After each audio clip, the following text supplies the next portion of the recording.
이야기의 중심인물 미나는 겉으로는 완벽한 며느리로 보입니다. 시부모에게 효도하고 남편 준혁에게는 사랑스러운 아내이며 집안의 모든 일을 완벽하게 처리하는 이상적인 여성입니다. 새벽 5시에 일어나 시부모님의 건강차를 정성스럽게 우려드리고 저녁에는 남편이 좋아하는 음식을 직접 만들어 차려놓습니다. 시댁의 크고 작은 행사마다 뒤에서 묵묵히 모든 준비를 도맡아 하면서도 결코 티를 내지 않는 겸손함까지 갖춘 완벽한 여성입니다. 하지만 이 모든 모습은 치밀하게 계산된 가면일 뿐입니다. 미나의 진정한 정체성은 복수를 위해 이 집안에 침투한 여성이기 때문입니다. 12년 전, 미나가 의대 2학년에 재학 중이던 시절, 그녀의 가정은 평범하지만 무척 행복했습니다. 아버지 조민석은 서울 외곽 지역에서 희망제약이라는 작은 제약회사를 운영하는 성실한 사업가였습니다. 비록 대기업에 비해서는 규모가 작았지만 조민석은 항상 환자들에게 진정으로 도움이 되는 약을 만들겠다는 철학으로 회사를 이끌어갔습니다.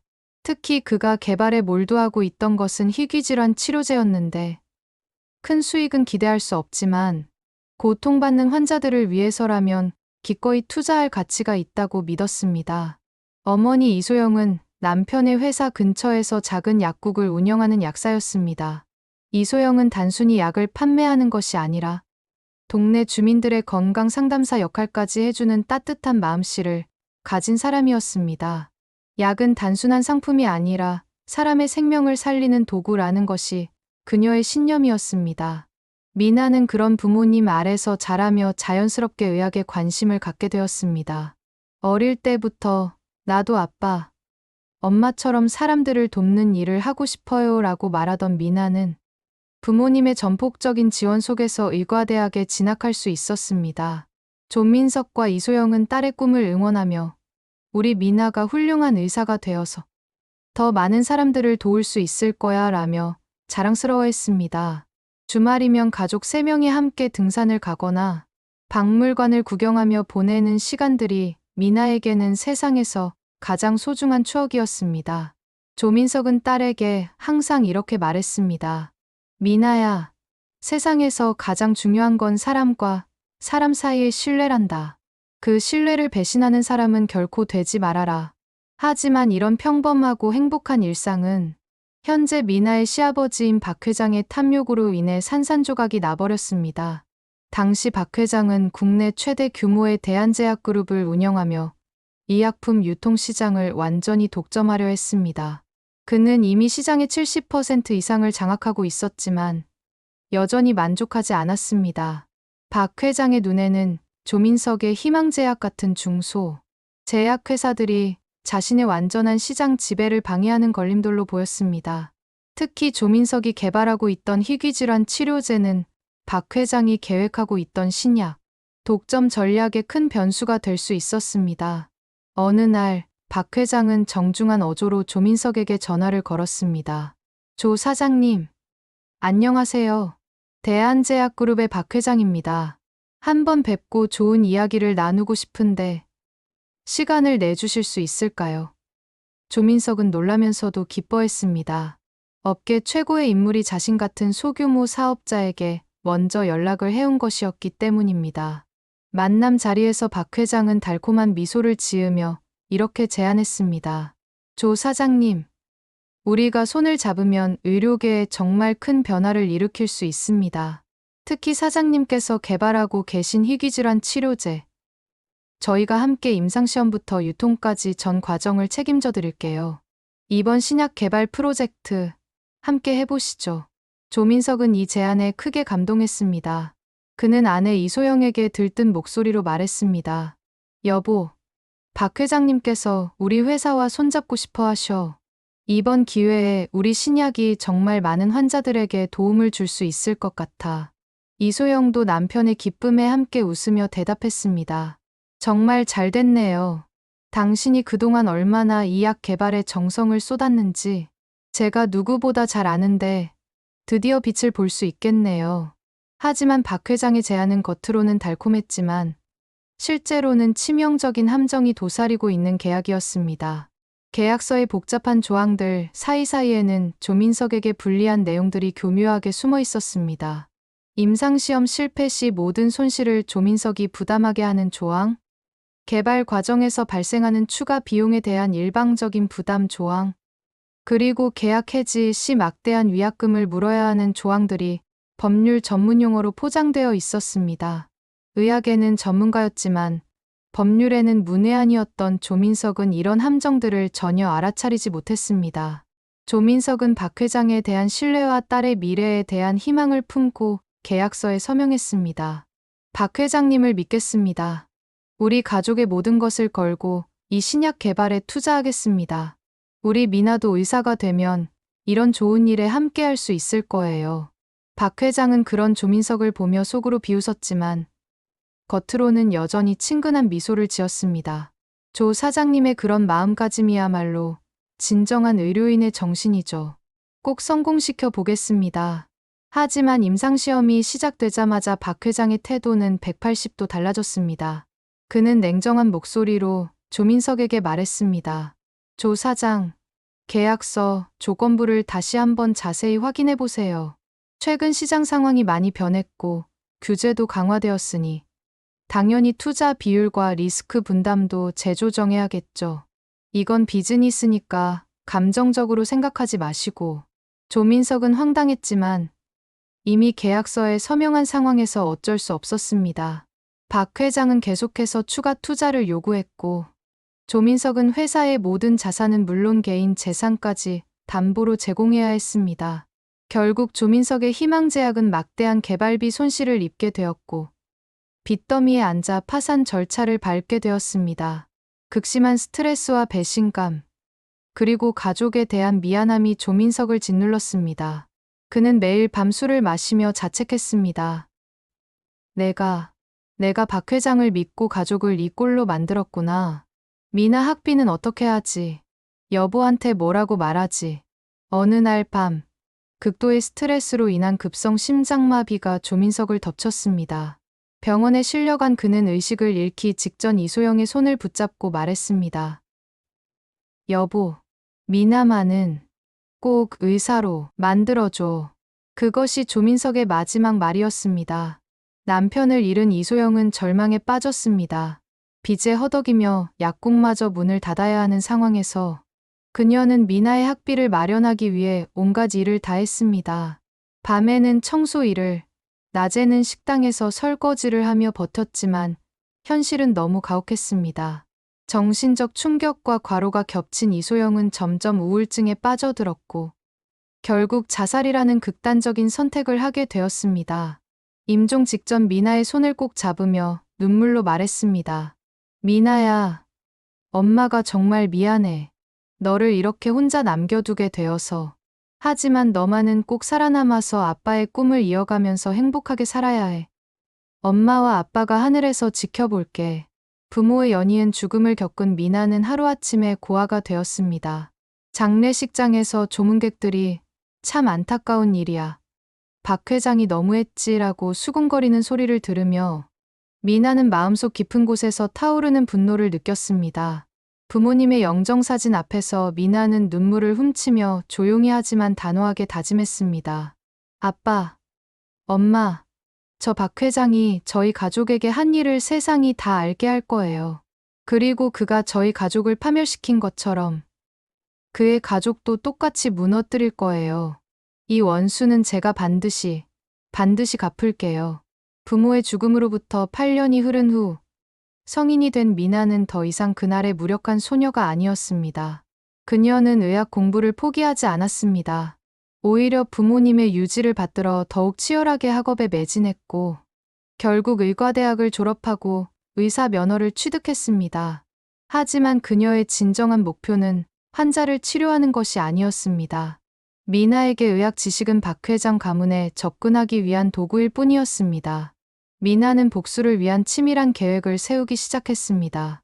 그녀는 먼저 대한제약그룹과 박 회장 가문에 대한 모든 정보를 수집했습니다.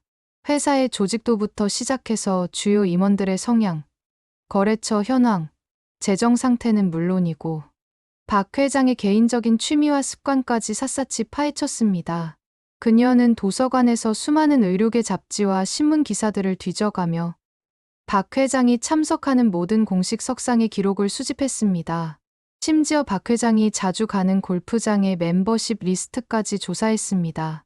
가장 중요한 것은 박 회장의 가족 구조를 파악하는 일이었습니다.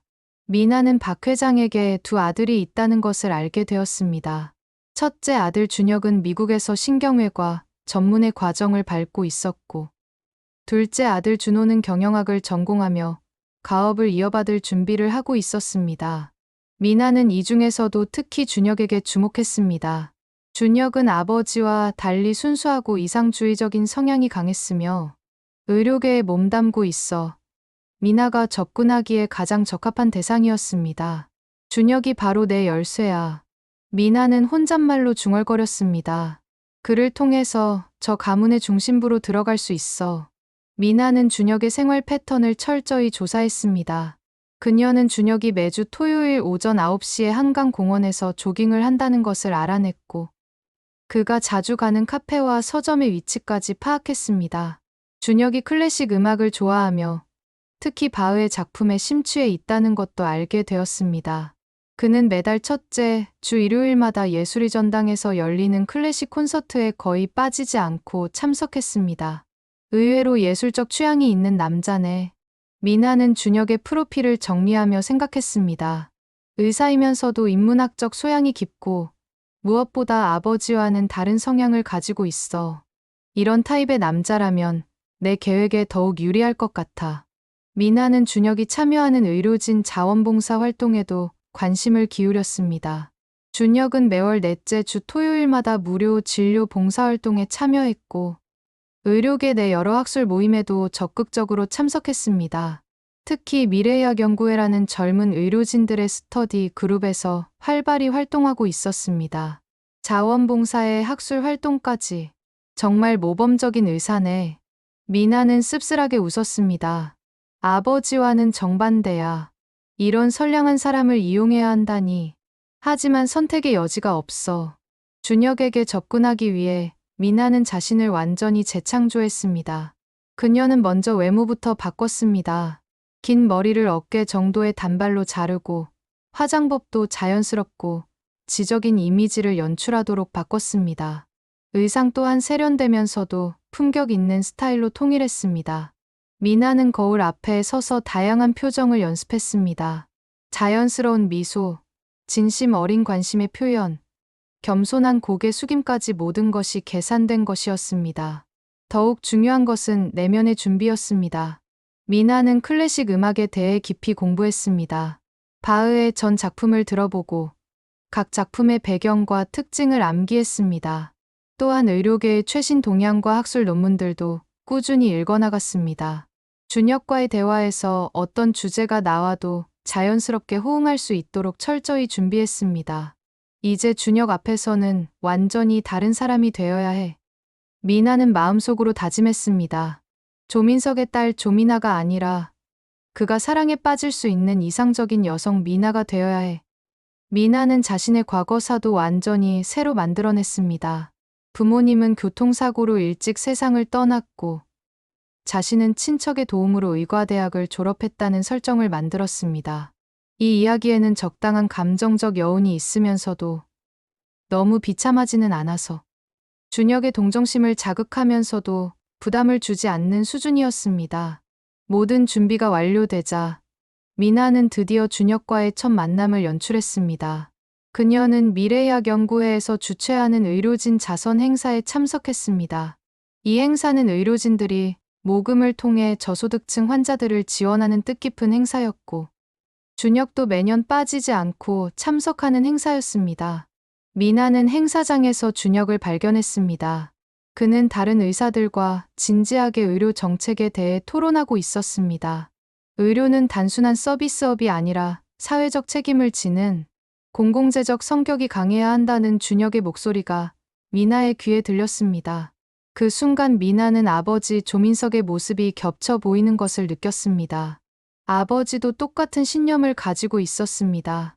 잠깐, 지금은 감정에 흔들릴 때가 아니야. 미나는 마음을 다잡았습니다. 이 모든 건 복수를 위한 연출일 뿐이야. 미나는 신중하게 타이밍을 재다가 준혁이 혼자서 음료를 마시고 있는 순간을 포착했습니다. 그녀는 자연스럽게 다가가서 말을 걸었습니다. 혹시 아까 의료 정책에 대해 말씀하신 분이시죠? 정말 인상 깊게 들었어요. 준혁은 고개를 돌려 미나를 바라보았습니다. 그의 눈에는 순간 놀라움이 스쳤습니다. 미나의 지적이고 우아한 모습이 강한 인상을 준 것 같았습니다. 아, 감사합니다. 저는 박준혁이라고 합니다. 신경외과 전문의고요. 안녕하세요. 저는 김미나예요. 내과 전문의입니다. 미나는 준비된 대로 자연스럽게 자기소개를 했습니다. 아까 말씀하신 의료의 공공성에 대한 부분, 정말 공감했어요. 저도 늘 그런 생각을 가지고 있었거든요. 준혁의 눈이 밝아졌습니다. 정말요? 요즘 이런 생각을 가진 의료진을 만나기가 쉽지 않은데, 그는 미나에게 더욱 관심을 보이기 시작했습니다. 혹시 시간이 되시면 커피라도 한잔 하면서 더 자세한 이야기를 나눠볼까요?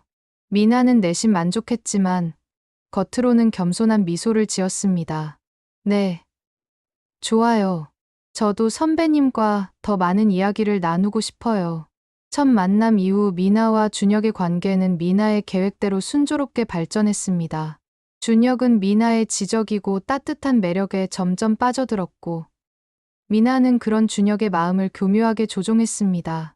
데이트를 할 때마다 미나는 준혁이 좋아할 만한 모든 것들을 완벽하게 준비했습니다. 클래식 콘서트에 함께 갔을 때는 바흐의 작품에 대해 깊이 있는 해석을 내놓아 준혁을 감탄시켰고, 의학 서적에 대해 토론할 때는 최신 연구 동향까지 꿰뚫고 있어서 준혁의 존경심을 샀습니다. 미나 씨와 대화하면 정말 즐거워요. 준혁은 어느 날 솔직하게 고백했습니다.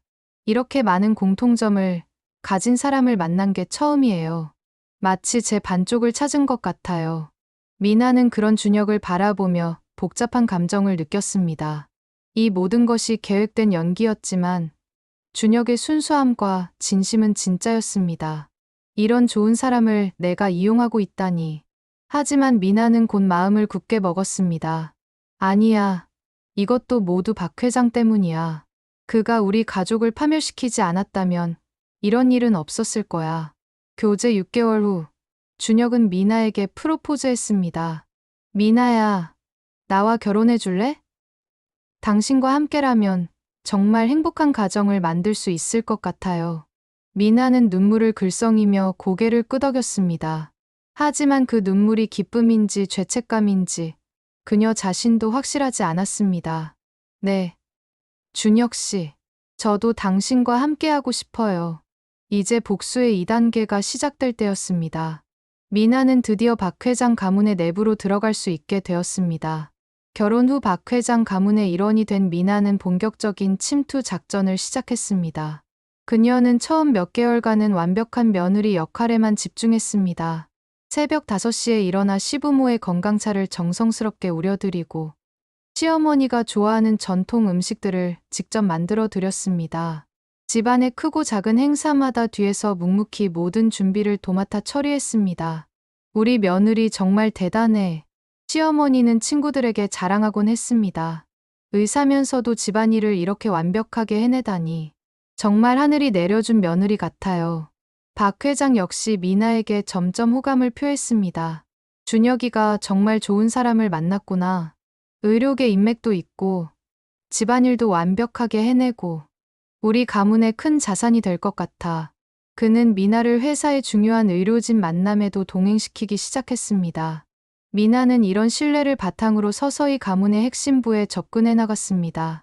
그녀는 의도적으로 박 회장의 서재를 청소하겠다고 자원했고 시어머니가 그런 건 가정부가 하는 거야 라고 말리자 아버님의 중요한 서류들이 있으시니까 제가 직접 정리해드리고 싶어요 라고 고집했습니다. 박 회장은 그런 며느리의 정성에 감동하며 그럼 부탁하마. 우리 며느리가 이렇게 세심하게 챙겨주니 고맙구나 라고 허락했습니다.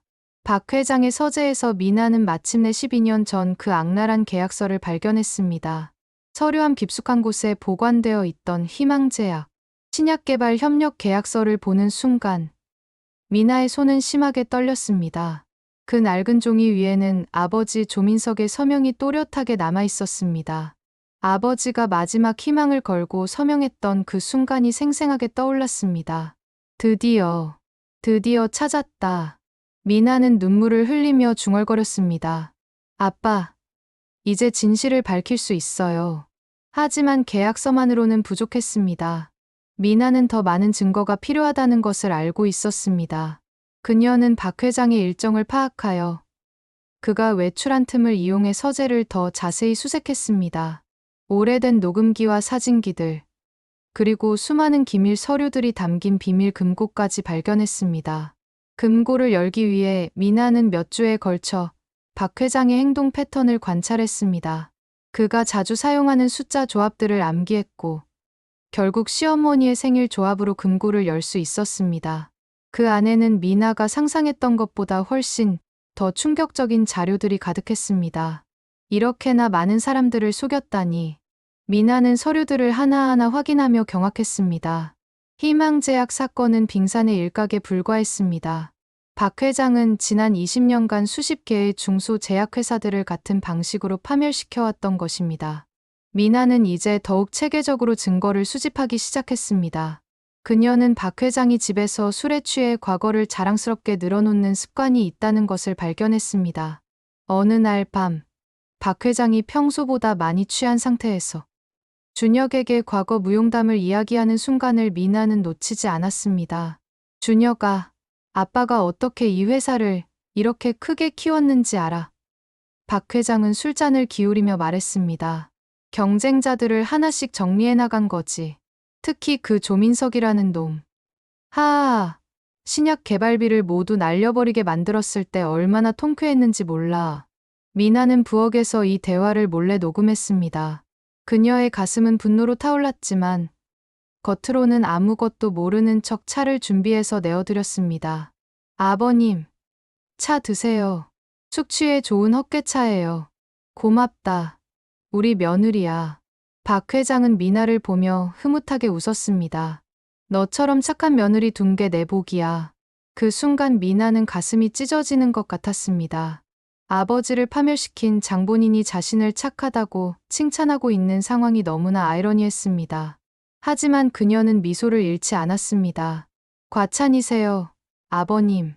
앞으로도 더 잘해드릴게요. 미나는 박 회장의 다른 불법적인 거래들도 하나씩 찾아냈습니다.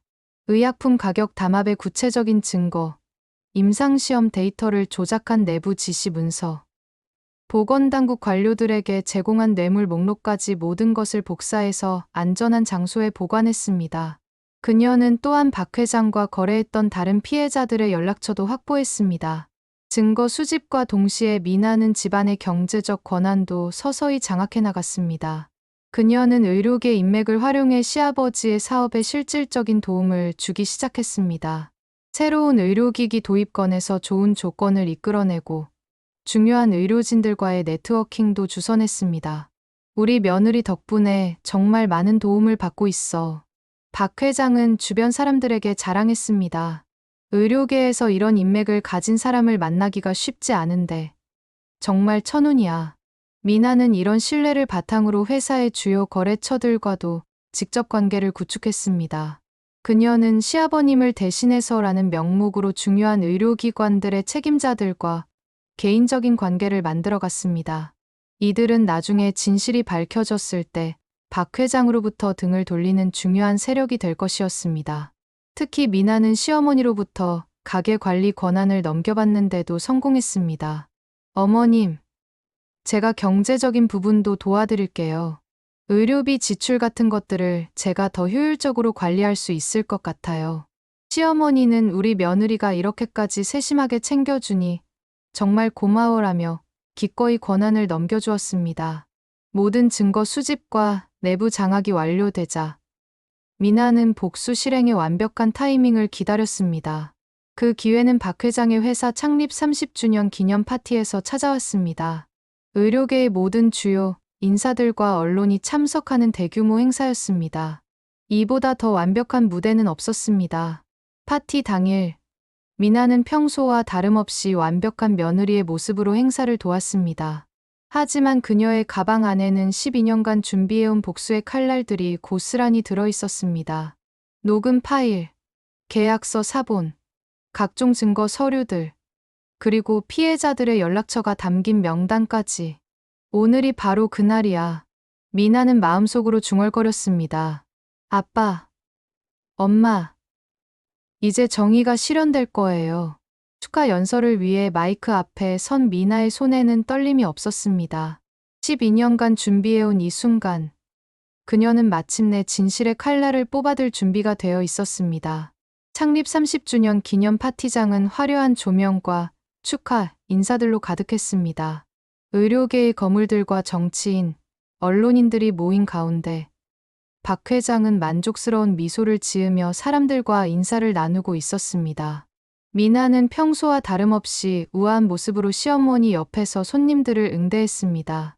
하지만 그녀의 가슴속에서는 12년간 억눌러왔던 복수의 불꽃이 타오르고 있었습니다. 이제 축하 연설을 들어보겠습니다.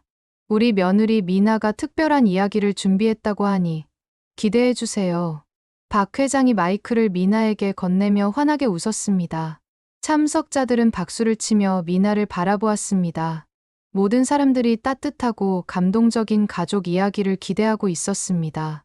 미나는 마이크를 받아들고 잠시 숨을 고르며 참석자들을 둘러보았습니다. 그녀의 목소리는 차분하면서도 또렷했습니다. 안녕하세요. 오늘 아버님의 회사 창립 기념일을 맞아 특별한 이야기를 들려드리고 싶습니다.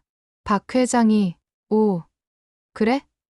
무슨 좋은 이야기인지 궁금하네라고 웃으며 대답하자 미나는 차가운 시선으로 그를 바라보며 말했습니다.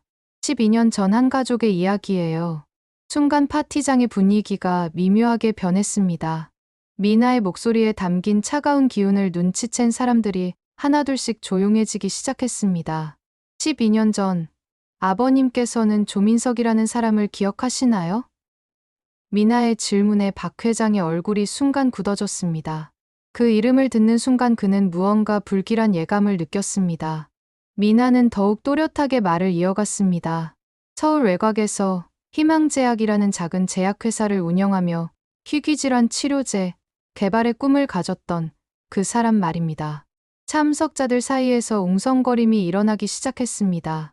희망제약의 사건은 의료계에서는 꽤 알려진 안타까운 사연이었기 때문입니다. 준혁이 당황한 목소리로 미나야, 이게 무슨 소리야? 대체 무슨 일이야? 라고 물었지만 미나는 남편을 쳐다보지도 않고 계속했습니다. 그 사람의 딸이 바로 저예요. 미나의 목소리가 떨리기 시작했습니다. 조미나, 그것이 제 진짜 이름입니다. 제가 이 집에 며느리로 들어온 것은 사랑 때문이 아니라 복수 때문입니다. 파티장이 완전히 술렁거리기 시작했습니다. 시어머니가 미나야, 무슨 소리야? 정말 우리가 뭘 잘못했길래? 라고 울먹이며 말하자 미나는 눈물을 글썽이며 대답했습니다. 잘못한 게 없다고요? 어머님, 당신들이 저지른 일 때문에 제 아버지는 심장마비로 돌아가셨고 어머니는 극심한 스트레스와 절망감으로 스스로 목숨을 끊으셨어요. 박 회장이 떨리는 목소리로 이게 무슨 헛소리야. 나는 그런 일 한 적 없어. 라고 변명하려 하자 미나는 차갑게 서류 봉투를 꺼내 들었습니다.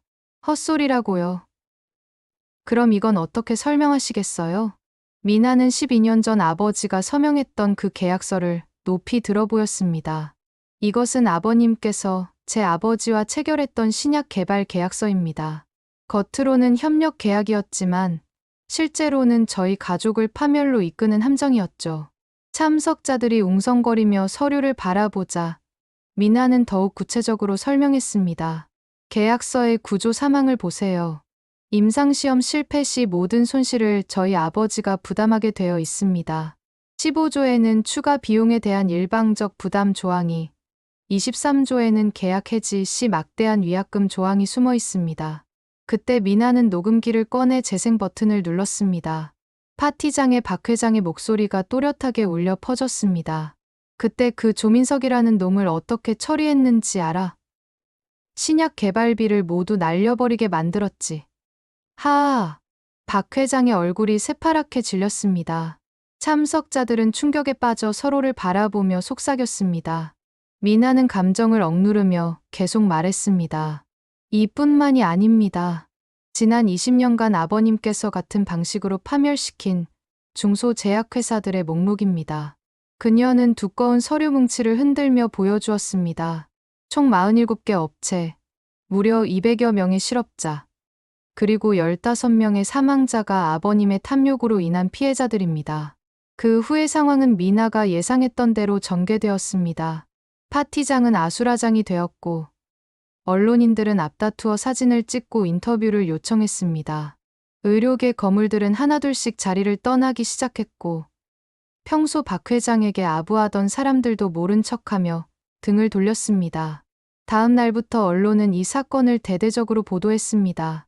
의료계 거물에 숨겨진 추악한 과거, 복수의 며느리가 폭로한 충격적 진실이라는 제목들이 신문 일면을 장식했습니다. 보건복지부는 즉시 대한제약그룹에 대한 전면적인 수사를 시작했고, 검찰도 박 회장을 소환 조사했습니다. 회사 주가는 연일 하한가를 기록했고, 주요 거래처들은 계약을 해지했습니다. 하지만 미나에게도 복수의 대가는 혹독했습니다. 준혁은 아내의 배신에 깊은 상처를 받았습니다. 미나, 아니, 미나 씨, 정말 우리 사이의 모든 것이 거짓이었나요? 나에 대한 사랑도, 우리가 함께 나눈 모든 순간들도. 그의 목소리에는 절망과 분노가 뒤섞여 있었습니다. 미나는 대답할 수 없었습니다. 처음에는 복수의 도구였던 준혁에게 자신도 모르는 사이에 진심을 느끼게 되었기 때문입니다. 준혁 씨, 저도, 라고 말을 시작했지만 준혁은 고개를 저으며 돌아섰습니다. 이제 와서 무슨 말을 해도 소용없어요. 당신이 우리 가족을 이용한 것은 사실이니까요. 시어머니는 그토록 아꼈던 며느리에게 우리를 이렇게 속이면서도 마음이 편했어. 나는 정말 딸처럼 생각했는데, 라며 절규했습니다. 다른 가족들도 분노와 배신감에 휩싸였습니다. 결국 미나는 원하던 복수를 완성했습니다. 박 회장은 법정에서 유죄 판결을 받았고, 대한제약그룹은 큰 타격을 입었습니다. 12년 전 아버지의 죽음과 어머니의 자살에 대한 진실이 세상에 알려졌고, 다른 피해자들도 뒤늦게나마 보상을 받을 수 있게 되었습니다. 하지만 그 승리는 너무나 쓸쓸한 것이었습니다. 미나는 복수를 완성하는 과정에서 자신이 사랑하게 된 사람들까지 모두 잃어버려야 했습니다. 혼자 남은 빈 집에서 부모님의 사진을 바라보며 미나는 조용히 중얼거렸습니다. 아빠, 엄마, 드디어 원수를 갚았어요. 그런데 왜 이렇게 허무할까요? 복수는 달성되었지만 그것이 진정한 해답이었는지에 대한 의문만이 남아 꼬리표를 물었습니다.